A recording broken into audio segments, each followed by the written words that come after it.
Yang terhormat Bapak-bapak, Ibu-ibu, salam Pancasila.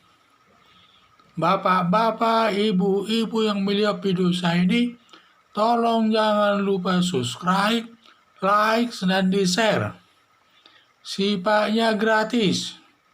Saya akan mengomentari kasus korupsi pada Bank Senturi. Hanya Susilo Bambang Yudhoyono dapat dipersalahkan. Sumber saya dari YouTube.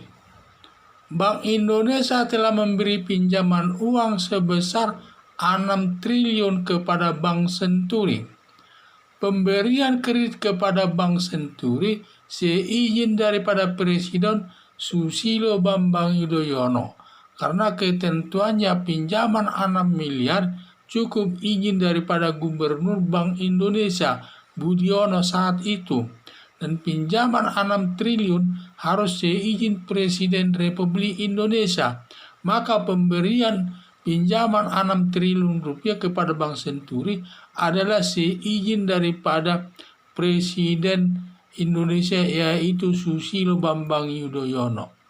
Sedangkan Budiono selaku Gubernur Bank Indonesia dan Sri Mulyani selaku Menteri Keuangan hanya menjalankan perintah Presiden Susilo Bambang Yudhoyono atau hanya melaksanakan tugas lain namanya yang diatur dalam pasal 50 KUHP yang isinya aparat tidak boleh disalahkan dalam melaksanakan tugasnya, seperti polisi menembak pencuri dan mati.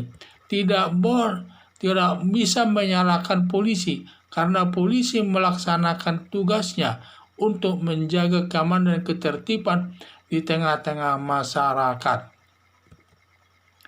Kecuali Budiono dan Sri Mulyani ada ikut menikmati uang tersebut, baru bisa ikut dipersalahkan. Perbuatan korupsi yang diduga dilakukan Susilo Bambang Yudhoyono merupakan perbuatan korupsi yang merugikan keuangan negara yang melanggar pasal 2 Undang-Undang Nomor 31 Tahun 1999 tentang pemberantasan tindak pidana korupsi, yang ancaman hukumannya yaitu 1. Hukuman mati, 2. Hukuman seumur hidup, 3. Hukuman badan maksimal 20 tahun. Dapat diterapkan hukuman mati berdasarkan pasal 2 ayat 2 Undang-Undang Nomor 31 Tahun 1999 dengan 4 syarat, yaitu negara dalam keadaan darurat dan dinyatakan dalam undang-undang. Maksudnya negara itu harus dalam keadaan darurat, dan keadaan darurat itu harus dinyatakan dalam undang-undang. Kedua, dalam bencana alam, kondisi bencana alam lah ya. Yaitu 3. Mengulangi perbuatan korupsi, yaitu perbuatan korupsi itu seseorang melakukan perbuatan korupsi setelah diputus hakim, maka setelah diputus hakim lalu dia menjalani hukuman itu. Setelah selesai menjalani hukuman itu dia keluar. Sebelum 5 tahun, waktunya 5 tahun dia keluar, dia melakukan perbuatan korupsi lagi yang disebut juga mengulangi perbuatan korupsi ini. Itu yang namanya mengulangi perbuatan korupsi. 4. Syarat 4. Negara dalam keadaan resesi keuangan atau ekonomi. Jadi ini, salah satu syarat dari 4 syarat dipenuhi dapat dikenakan hukuman mati.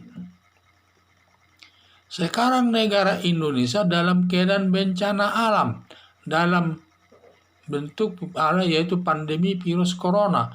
Maka siapa yang melakukan perbuatan korupsi saat ini dapat dikenakan hukuman mati.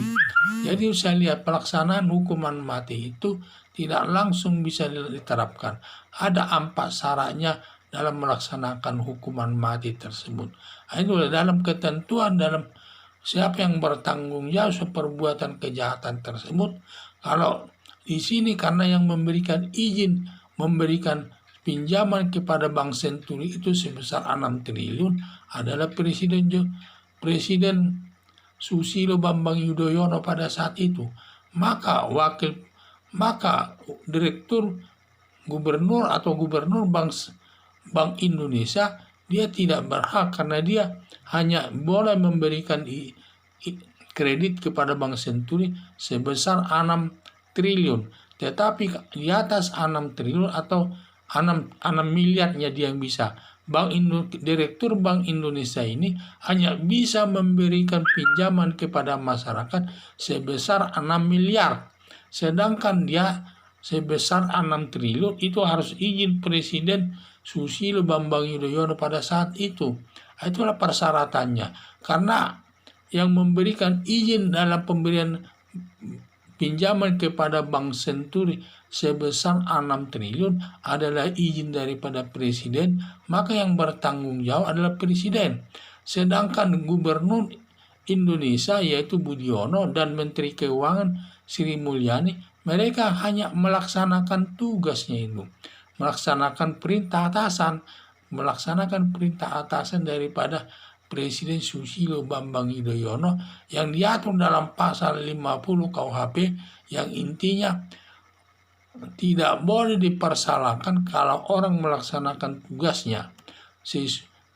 Kalau dia melaksanakan tugasnya seperti polisi, dia menembak orang mati karena mencuri, maka polisi di sini tidak boleh disalahkan karena tugasnya adalah menjaga keamanan ketertiban di tengah-tengah masyarakat.